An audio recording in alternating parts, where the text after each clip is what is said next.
মানবতা সমাধান। From this day on, forever be true.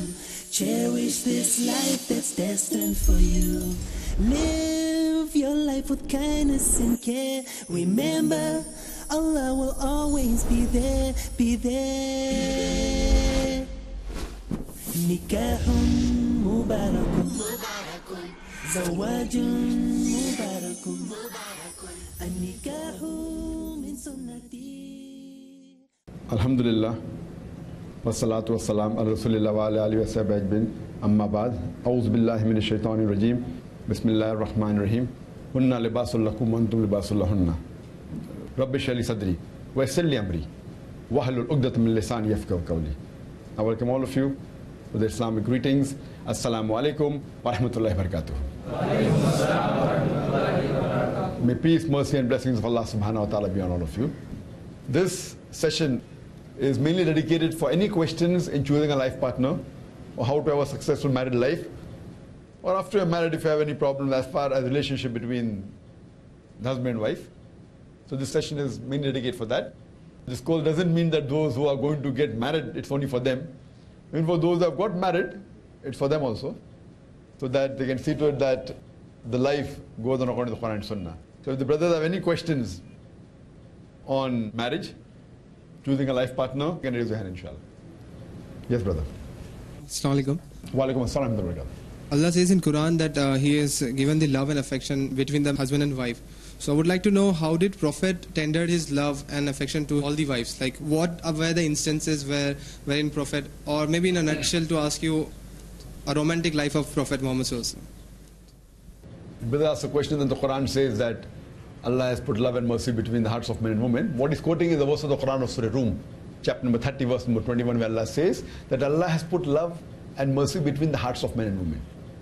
So many people think love means haram, taboo in Islam. Say love is not taboo in Islam, but done according to Quran and Hadith, it is right.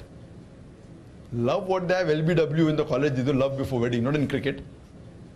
Love before wedding, that you go to a movie theater alone and want to check how with the girlfriend, that's all haram. But love between man and woman done in the right way is good. Therefore, beloved Prophet ﷺ said that if you have sex with a wife, it's charity. So Sahaba said that having sex with a wife is charity? I didn't understand. So the Prophet said that because you're not doing anything haram, you're not doing zina, you're doing halal, that is charity. So imagine. So now coming back to your question, that how did the Prophet? I mean, there are various examples. But one thing you'll find in the Hadith, that mashallah, unlike the other religious scriptures, when they talk about love making, when they talk about married life, many times it seems to be obscene. But in the examples given in the Quran and in the Hadith, alhamdulillah, phenomenal. In the Quran, it's out of the question. The words used in the Quran, the same thing can be described in a way which is, mashallah, very modest, and same time the message is put across. And several examples, Surah Baqarah chapter 2 verse 221, and various examples you can find in the Quran. Where time will not permit me to give all the examples unless you ask. Like there are many words used, which if I use it will sound obscene. But if I use it, a similar word, the meaning is the same, but the word is not obscene. So similarly, we see the life of the Prophet ﷺ. The various hadith in which how the Prophet behaved with the wife. Like what we learn in medical books, that find that when you have sex, the foreplay is required. The same thing is in the hadith, but in the good way. There are ways in which the hadith saying that the Prophet nudged the wife. That means he fooled with her. And he smiled. Like in the Islamic concept, you feel that a wife cannot even call the husband. She'll say, can't call by name. Suniye. Means wife taking the name of husband is taboo. I mean, there's no hadith saying the wife taking the name of husband. Fine, you should respect your husband. But suniye, how you behave is very important. But in the hadith, Prophet always said that you should not discuss the intimacy of the husband-wife in public. Therefore, you will not find any hadith talking about vulgarity, which will seem vulgar. And neither should you discuss about your wife with your friends also. About the personal things. Other things you want to advise, what should she do, that's a different thing. But about the sexual relationship, it's not permissible for the men to discuss with other men or the women to discuss with other women. It's a personal thing. What is haram is mentioned in the Quran. Few things haram. Many people think, oh, both haram, both halal. This Islam has so many rules, don't. only 70 do's and don'ts, major. Minor are many. But in the world you can do a million things. According to Imam Madhabi, there are 70 major sins. And minor may be many more. But percentage-wise, the do's and don'ts are less than 1%. Out of 100 things, only 1% may be coming in do's and don'ts, in faraiz and haram. Everything else. So similarly, in the sexual life, the Prophet has given hadith in which this is prohibited. As Allah says in the Quran, in Surah Baqarah chapter 2 of 223, that approach the wife the way you want. Because they are your tilth. It's also the Quran, approach a wife. But again, what is prohibited is that you cannot approach from the rear private part, which is prohibited. That's it. Everything else, so it's very clear cut. And which even scientifically, anal sex is haram. So besides that, you can explore the way you want. It is permitted. There may be certain things which may be mustab, certain things which may be mubah, may be makruh. What is haram has been specified. What is haram, and what is fard is fard. Everything else comes in mubah. Mubah or maybe mustab or makruh. Only what is haram has been haram. Everything else is permissible. So if to say anything is haram, you have to get a text from the Quran or the Hadith. If you can't support any of a text for haram, everything has become halal. In the halal category, it can be fard, it can be mustab, it can be mubah, it can be makruh. That's a different question altogether. So the various hadith prophets spend time, sometimes more with this wife, sometimes that wife, but overall he was equal. There are various instances where some of the wives were young, some of the wives played with things when they were very young. Fine. So the Prophet did permit. The instances in which Hazrat Aisha, may Allah be pleased with her, she wanted to see something happen. There's a program we had in the Arab custom. I don't call it a dance, not the dance that we have normally, but you know, they have a particular session where she wanted to watch. So the hadith says that Hazrat Aisha, may Allah be pleased with her, she saw from one side of the Prophet. No, she climbed on the Prophet's back. But seeing to it that she maintains the hijab and she peeped above the shoulder. So that means the wife can even look from behind the husband's back, can climb on her husband's back. I mean, this is what to interpret. So like that, there are hundreds of hadiths. You can give a talk only on this. That what the Prophet did, how did he laugh, how did he joke. But everything was within the purview of the Sharia. So only what is haram you should know. Everything else is halal. So what you should know what is haram, these few things are haram. Everything else. There's no verse in the Quran or the Hadith saying that calling the husband with the name is haram. It may be the culture. Kya suniye? That is the reason what psychology they tell us. The psychologists tell us that those who have premarital sex, they don't enjoy sex with their life partner. So the people who don't have premarital sex, they enjoy the sexual life after marriage much more than a person who has premarital sex. I mean, the scientific proven, the statistics. So here you explore the way you want to explore. You know what is haram, everything else you explore. And the more you explore, the more you enjoy. So in this way, mashallah, Islam is very clear cut. Hope that answers the question in brief. Nikahun mubarakun, zawajun mubarakun. আসসালামু আলাইকুম, আমি মোহাম্মদ বদরুদ্দোজা নদভী, আপনারা দেখছেন piece TV Bangla.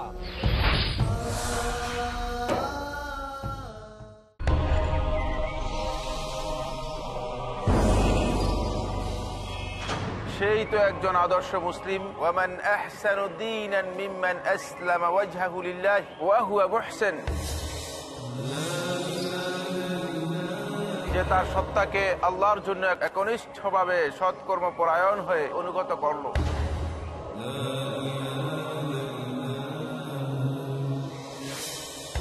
তাই আমাকে আপনাকে হতে হবে আল্লাহর জন্য অনুগত, হতে হবে একজন প্র্যাকটিসিং মুসলিম।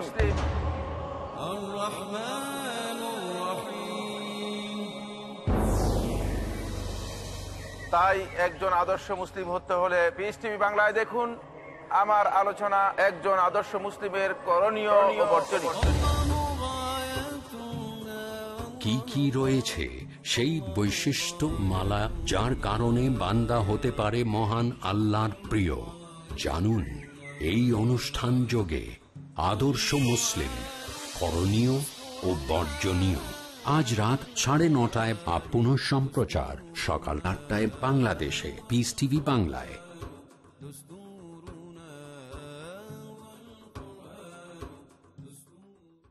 যা মানুষকে আখিরাতমুখী করে। আল্লাহ তাআলা চান মানুষ যেন আখিরাতে প্রতিযোগিতা লিপ্ত হয়ে যায়, যা পার্থিব লোভকে হ্রাস করে। বেশি বেশি পাওয়ার নেশা, বেশি বেশি পাওয়ার আগ্রহ তোমাদেরকে অতি ব্যস্ত করে ফেলবে। যা দ্বীন ও দুনিয়াবী পরীক্ষায় সফলতা দান করে। আল্লাহ তাআলা আমাদেরকে সম্পদ দিয়ে পরীক্ষা করেন, সম্পদ নিয়ে পরীক্ষা করেন। যা আত্মসমীক্ষায় অনুপ্রাণিত করে। আমি পুরো সময়, পুরো এনার্জি, পুরো চিন্তা, পুরো সংগ্রাম সাধনা যা কিছু করলাম, কোনটা অর্জন করার জন্য করলাম। জানুন কেমন করে অর্জন করা যায় আল্লাহর অনুগ্রহ, অন্তরে আল্লাহ ভীতি সৃষ্টিকারী হাদিস সমূহ। পরবর্তী অনুষ্ঠান পিস টিভি বাংলায়। Nikahun mubarakun, zawajun mubarakun. Any other question, mashallah? Yes, brother. Brother, what is the ruling on using of condoms as the zygote is not firm? As the Zygote is not firm. brother has a question, what is the ruling of using a condom since the zygote is not firm? Why you want to use a condom is required? Basic question. Why do you want to use a condom is the first question, then I can say whether it's allowed or not allowed. Normally. So like that there are certain things, for example sugar normally is allowed, but if you're having diabetes, haram for you. If you have too much, you'll kill yourself, it's suicide. Limited fine. So as the Quran says that eat what is good for you. So if you're having diabetes, sugar is not good for you. Otherwise sugar is good. The same way, why do you want to use is very important. Now this question would mainly go in family planning. Your question, if you understand the answer of family planning, which I've given in detail in many of my talks, the answer is very long. That as far as family planning is concerned, that can a person do family planning? The word family planning is a very big terminology. And all the scholars, all the fuqahas agree that the Quran clearly says in Surah Anam chapter 6 verse number 151 and Surah Isra chapter 17 verse 31 that kill not your children for want of sustenance. For it's Allah subhanahu wa ta'ala who will give sustenance to you and your children. So based on this verse of the Quran, everyone agrees that abortion is haram. And the Quran says in Surah Rum, chapter number 30, verse number 30, that do not change the physiology of your body. So it is unanimously agreed amongst all the scholars that abortion is haram.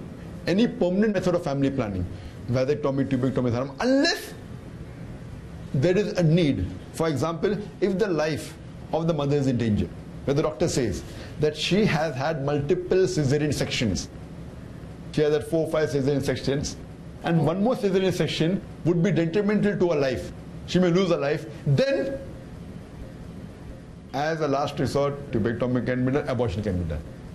Similarly, the doctor says that she has a heart problem and she cannot take the strain of a delivery, and if she gives birth to a child, she may die. Under this condition, even the permanent method is permitted, even abortion is permitted, because the Sharia says let a small loss take place to prevent a big loss. Now here the big loss is the life of the mother, the small loss is the child. So Islamic Sharia says let a small loss take place to prevent a big loss. So in this there is no two doubts about it. As far as temporary methods are concerned, there is difference of opinion, and the most common temporary method used is the copper tea.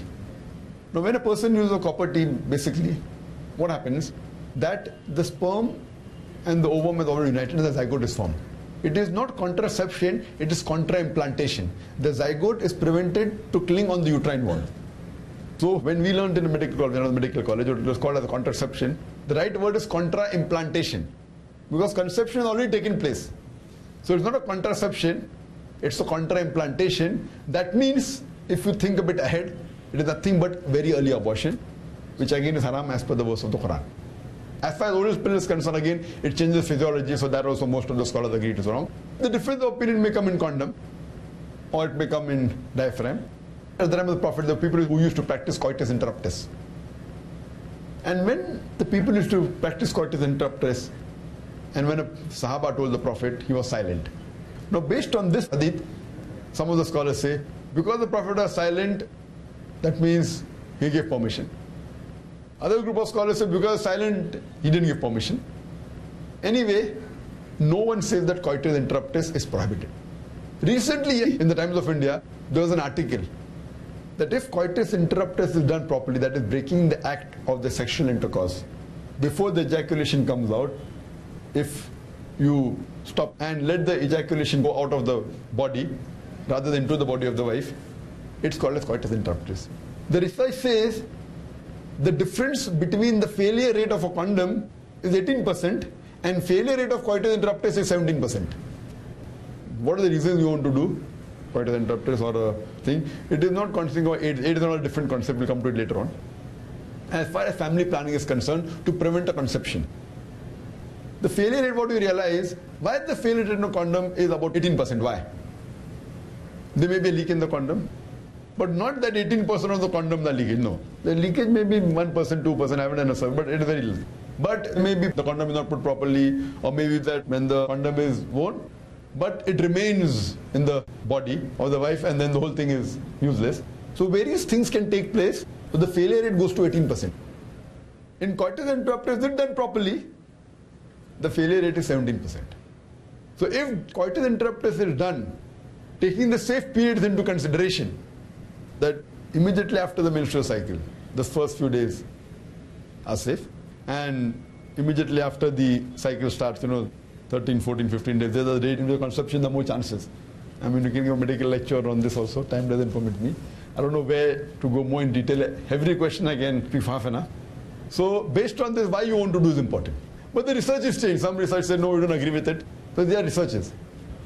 Fine? So as far as coitus interruptus is concerned, no scholar says it's haram. But as far as condom is concerned, there are scholars who differ. Coming back to basic question, why do you want to do family planning? If you are wearing a condom to prevent sexually transmitted diseases, that is only something haram. That only comes when you do with those who are not a life partners, right? If you keep on changing partners, then you may require that to prevent AIDS, prevent STD. I'm sure your question is not based on that. It's not based on that, right? It's with the wife only, no? So then fine. So here the question of wearing a condom for sexually transmitted disease doesn't arise here in your question. But in that question, sexually transmitted diseases will come in coitus interruptus if there is a problem, if the woman has multiple sexual partners. So therefore there is a statement that, that to prevent AIDS, condomize yourself, which is haram. I mean, haram means you don't have only this illicit sex. So to say that don't do adultery to prevent AIDS, is a condomize yourself to prevent AIDS. Anyway, that's another question. Coming back to basic question, that why do you want to do family planning? Now basically you can categorize all your reasons in two broad categories. One may be is because you're poor, you may not be able to look after many children. And the second reason may be, I want to have spacing between my children, I want to make them doctors and engineers. So, ek ke baad abhi nahi, do ke baad kabhi nahi. I'll have some spacing, 5 years gap, 3 years gap. So basically whatever reasons you have can be categorized into two broad categories. One is because you're poor, and second is you may be rich, but you want to make them doctors and engineers. Now as far as the first reason is concerned, if you're poor, Quran has a solution for that. If a person is poor, the Quran has a solution of zakat. That every rich person who has a saving of more than the nisab level, more than 85 grams of gold, he should give or she should give 2.5% of their excess wealth in charity. If every rich human being gives zakat, poverty will eradicate from this world. No one would have hunger. So the question of family planning won't arise because you're poor. If you really fall below the poverty level, if you're fuqara, you can surely take zakat. And it's not harm to take zakat, that's your right. So coming to the next reason, that I want to make my son a doctor, I want to make an engineer. So if I have one child, I have to give a spacing of 2-3 years, and then I can concentrate on the education, etc. It's a fallacy and a misconception that if you have less children, you can give them good quality education. If you see the list of Nobel Prize winners, it's not that they have only been the first child. They may have been second, third, they may be multiple children. So it's a fallacy. And those who have multiple children, you may realize that the fourth or fifth child also may be, intelligent. And coming to the question of family planning, if my parents were on family planning, I wouldn't have been in front of you today. Because I'm the fifth child of my parents. Fine, I'm at a boon of being for society, you can judge that. I'm the fifth child of my parents. If my parents were on family planning, I would have been in front of you today. So what you realize that it is a misconception. And Allah subhanahu wa ta'ala has given a natural method of family planning. That's known as lactation amenorrhea. The moment you give birth to a child, if the mother breastfeeds the child, automatically there is no menstrual cycle. Automatically there is a period of spacing. Allah subhanahu wa ta'ala does it. And the verse of the Quran which I quoted to you of Surah Anam chapter 6 verse 151 and Surah Isra chapter 17 verse 31. The meaning on the face of it is the same. The first verse Surah Anam chapter 6 verse 151 says that kill not your children for want of sustenance, for it's Allah subhanahu wa ta'ala who will give sustenance to you and your children. For killing of children is a sin. Surah Isra chapter 17 verse 31 says, kill not your children for want of sustenance, for it's Allah subhanahu wa ta'ala who will give sustenance to your children and you. The order is reversed. The first verse says, you and your children. The next verse says, your children and you. Do you think Allah just haphazardly changes the order? On the face of it is the same or not? But when you do critical analysis, there's a world of a difference. The first verse refers to the poor people. Those who wonder that, और एक बच्चा हो जाएगा तो मैं भी मर जाऊंगा, बच्चे भी मर जाएंगे. और एक बच्चा will look after it, I'll die and my children will die. So Allah said, don't worry, Allah will give sustenance to you and your children. The second verse refers to the rich parents. I'm very rich, I'm not bothered about money, but I can't take care of my children properly. If I have more children. Allah says, Allah will give sustenance to your children and you. Order is reversed. So critical analysis shows that Allah subhanahu wa ta'ala covers for both types of people, rich as well as the poor people. And there's one more third category which would be a different category. Some people say, I'm rich, I'm not bothered with money, and neither am I bothered about making my child a doctor or an engineer. I want to enjoy life. So ये क्या झंझट बच्चे लोगों को पालना? I want to enjoy life. So therefore I don't want to have children. Third category, unique category. So I say, even for you, even for this third unique category, I say, marry fast, have children, they will sit on your business. So marry fast at the age of 20. By the time you reach 38, 37, your son has become 16, 17. By the time you're 40, you can retire early. Maybe 3-4 years it will be difficult to take care of the children when they're young. By the time you are 38, 39, 40, your son and your children are taking care of your business. They're looking after your business. You can retire instead of 60, 70 at the age of 40. If you have to enjoy life also, marry fast. Have children. They look after you. Without tension. Right or wrong? So even for third category, have children. Marry fast. Bring them up properly. They can be a pathway for Jannah. The pious children pray for the parents. That's Sawab Jariya. So not for this world also, even for Akhirah. You know, there are certain communities who marry early, have children, and by the time they're 40, the child is taking care of the business. If you don't have a business, he will start working. He says, Abbajan, abhi aap aaram karo. Aapne bahut mujhe dekha hai. You have taken care of me, and I'll take care of you. So if you want to really enjoy life also, but naturally Islamic way, if you marry fast, as the Prophet said that, oh young people, whoever has the means to get married should get married. The Prophet ﷺ said, this is a hadith of Sahih Bukhari, Bab number 7, in the book of Nikah, chapter number 2, hadith number 3. So early marriage is better. And the last final thing the Quran says in Surah Al-Imran chapter 3 verse 54. They plan and plotted, Allah to plan. Allah is the best of planners. So if you want to plan your family yourself, the ball is in your court. But if you want to leave it to Allah, He's the best of planners. So I prefer those group of scholars who say that family planning should not be done. That is my opinion. So that is the reason the question of using a condom, family planning does not arise. But using a condom, if there is certain infection or there is a medical reason, it will not be outside. But if the doctor says that in certain cases, there are certain problems, like for example, oral pills are haram. But if there is a medical problem in your wife, and the gynecologist prescribes oral pills for a couple of weeks to solve the problem, it's allowed. Like alcohol is haram. But if alcohol is the only drug that can save your life or cure your disease, it's allowed for the temporary period. If a certain infection takes place in you, and if it's dangerous, it can be contracted for temporary period, if you use the exception to the rules. In that case, it's permitted. Generally, my view is that it should not be used for family planning. Leave it in the hands of Allah subhanahu wa ta'ala. He's the best to plan, unless your wife has some heart problem or multiple infection, etc. Hope that answers the question. Any other brothers? Yes, brother. Assalamu alaikum wa rahmatullah. Wa alaikum assalam wa rahmatullahi wa barakatuh. Is Islam permit video shooting at the time of nikah or walima? Brother asked the question, is video shooting allowed at the time of nikah? Video shooting per se is not haram in Islam, as long as you don't do obscenity, fine. At the time of walima, how are you having the walima? If you're having walima and they're shooting me having the food, perfectly fine. When they can shoot me having a talk, they can shoot me having food also. But if you're having ladies and gents mixing together and showing to the world, it's not allowed. If you're having video recording of family members, brothers, sisters eating and showing, and only brothers and sisters watch it, it's fine. You can take a photograph of your wife, seeing to it that the Namaram should not watch her. Fine? So if you take out the photograph of a wife and put it on the website, it's haram. So everything is subjective. The video shooting per se is not haram. But the question, why do you want to shoot a walima? Sorry? You asked for the sake of asking. So I'm answering for the sake of answering. Fine, but generally per se, if you're having family gathering, you want to take photograph, family gathering. But always be careful when you're taking out a photograph with your family members. See to it that becomes your property. Don't show it to your friends. If you want to show it to your friend, show your photograph, not your wife's photograph. Therefore, when I go for lecture tours, I don't allow anyone to shoot me and my wife together. You want to shoot me, no problem. I want to shoot with your wife, sorry, I said.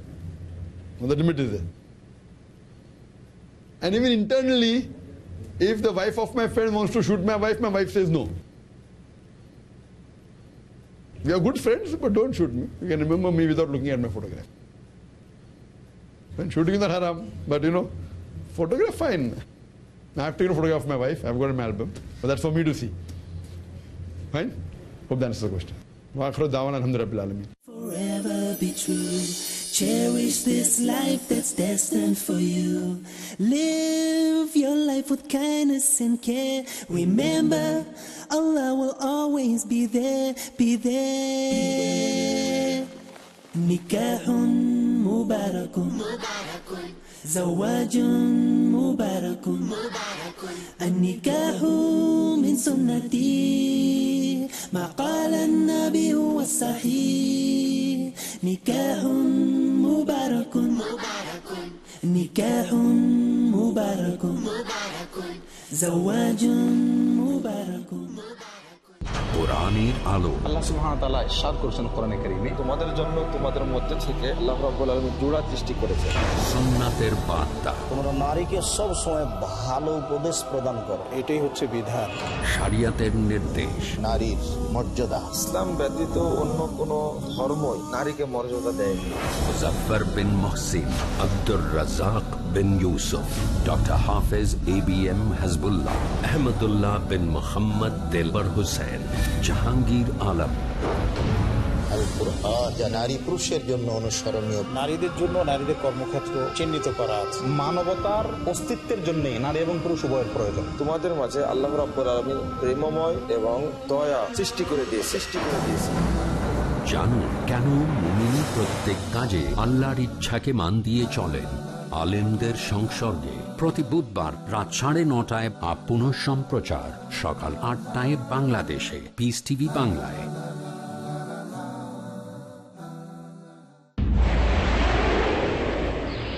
Doctor জাকিরের আন্তরিক বার্তা, Islamic bomb.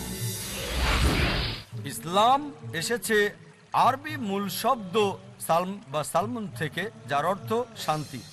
এটা মূল শব্দ সিলম থেকেও এসেছে, যার অর্থ নিজের ইচ্ছাকে আল্লাহর কাছে সমর্পণ করা।